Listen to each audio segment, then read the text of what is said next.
खुशामदीद नाजरीन, ईटीवी भारत की उर्दू नशरियात में आपका खैर मकदम है। इस वक्त हम मौजूद हैं दारुल हुकूमत दिल्ली के उस मज़ार पर जिन्होंने भारत में तालीम की बुनियाद रखी। बेसिकली हम कहें तो पहले वज़ीर तालीम थे मौलाना अबुल कलाम आज़ाद, और उन्हीं के मज़ार पर आज हम मौजूद हैं। 134वीं योम पैदाइश का मौका है।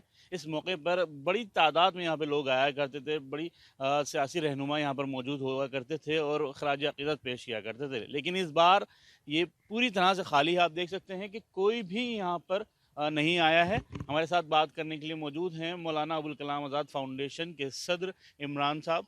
सर, आपसे जानना चाहेंगे क्या हुआ, क्यों सबको भुला दिया गया इस तरह से यहाँ पर? देखिए, सबको बुलाने का तो मैं नहीं कह सकता हूँ, मगर मैं ये ज़रूर कह सकता हूँ कि पिछले कुछ सालों में मौलाना आज़ाद को कहीं न कहीं बुलाया जा रहा है। जिस तरह से अनदेखी की जा रही है, हम एक लंबे समय से देखते आए हैं और सरकारों के समय में कि राष्ट्रपति की ओर से श्रद्धांजलि दी जाती थी, प्रधानमंत्री की ओर से श्रद्धांजलि दी जाती थी, उपराष्ट्रपति, गवर्नर्स की ओर से दी जाती थी, परंतु इस बार तो कुछ देखने को नहीं मिल रहा है। आप देखिए, पूरा गार्डन कैसे पड़ा हुआ है, यहाँ पर कोई व्यवस्था नहीं है। आईसीसीआर से कुछ लोग आए हैं, उसके अलावा कोई यहाँ पर नहीं है और ये दुर्भाग्य है। पहले देखा है कि यहाँ पे कुरान खानी भी कराई जाती थी, और जिस तरह से कांग्रेस के साथ साथ बीजेपी के भी कुछ रहनुमा आया करते थे, और जो लोग मौलाना अबुल कलाम आज़ाद के पोते और परपोते का कहते हैं कि हम उनके परपोते हैं, वो लोग यहाँ पर आया करते थे। इस बार वो लोग भी नहीं आए।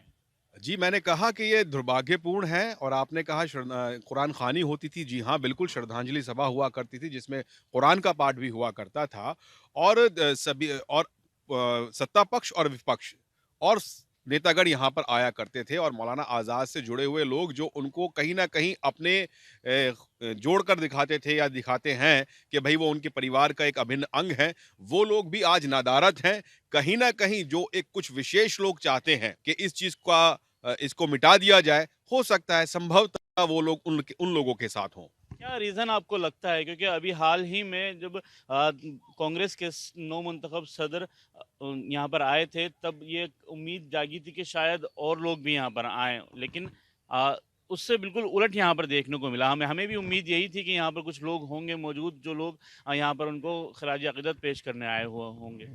देखिए ये इनिशिएटिव लिया था कांग्रेस की जो आने की प्रथा थी उसको दोबारा से जो जीवित किया, वो कांग्रेस के जो नए राज्यसभा सांसद हैं इमरान प्रतापगढ़ी जी, उन्होंने शुरू किया और कहीं न कहीं उसी कड़ी में से निकल कर खड़गे साहब का यहाँ तक पहुँचना उसी कड़ी में से एक कड़ी थी। परंतु दुर्भाग्यपूर्ण है कि ना ही तो अभी तक किसी भी पॉलिटिकल पार्टी से कोई यहाँ पर नहीं आया है। हालाँकि जो सत्ता में आसीन सिंहासन पे लोग बैठे हुए हैं, ये राष्ट्रीय शिक्षा दिवस है आज।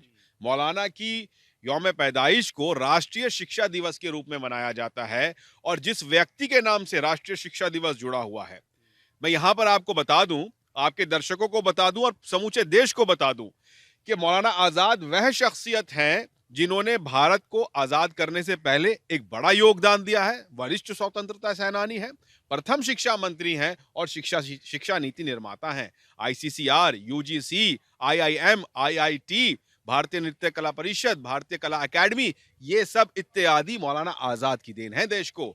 एक ऐसा व्यक्ति जिसने उस समय बैठकर आईआईटी और आईआईएम बना दिया देश के लिए, आज उसकी जयंती के ऊपर देखें क्या हाल है कि ना तो सत्ता पक्ष, ना विपक्ष और ना ही दिल्ली सरकार, यहाँ पे कोई नहीं है। क्या ये मज़ार की बात तो हम बाद में करेंगे। क्या स्कूलों में भी यही हाल है? क्या स्कूलों से भी बिल्कुल मौलाना अबुल कलाम आज़ाद को बिल्कुल भुला दिया गया है, या वहाँ पर कुछ प्रोग्राम होते हैं यहाँ आस-पास के इलाकों में? अ, आपने बहुत ही एक अच्छा प्रश्न पूछ लिया या मैं कहूँ गंभीर प्रश्न पूछ लिया। देखिए, मैं एक सामाजिक कार्यकर्ता के रूप में विभिन्न स्कूलों में जाता हूँ और मैंने कई बार दिल्ली की सरकार को अवगत कराया है।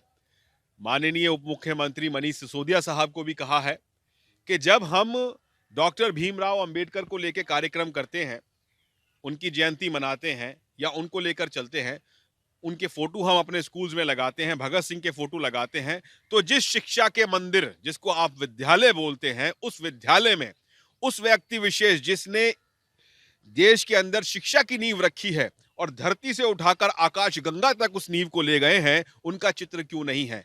किसी विद्यालय के अंदर मैंने आज तक शिक्षा दिवस के ऊपर, राष्ट्रीय शिक्षा दिवस के ऊपर कोई कार्यक्रम होते नहीं देखा। हद तो यह है कि आप स्कूलों में जाइए, देश के विद्यालयों में जाइए, कॉलेजेस में जाइए, आपको मौलाना आजाद का चित्र नहीं मिलेगा, उनकी प्रतिमा नहीं मिलेगी। मुझे लगता है ये बहुत ज्यादा दुर्भाग्यपूर्ण है।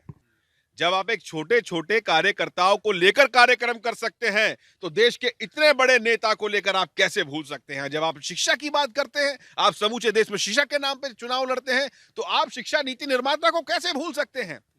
माननीय नरेंद्र मोदी जी हमारे प्रधानमंत्री आसीन सिंहासन पर विराजमान है। मेरे प्रधानमंत्री को पता होना चाहिए कि मेरे प्रधानमंत्री के इस भारत देश का शिक्षा मंत्री, शिक्षा नीति निर्माता कौन है। मैं तो आपके माध्यम से गुहार लगाऊंगा अपने प्रधानमंत्री नरेंद्र मोदी जी से कि आदरणीय, माननीय, इस ओर अपना ध्यान आकर्षित करें। ये बहुत बहुमूल्य हमारी धरोहर है जिसको हम बुला रहे हैं। बहुत बहुत शुक्रिया सर बात करने के लिए।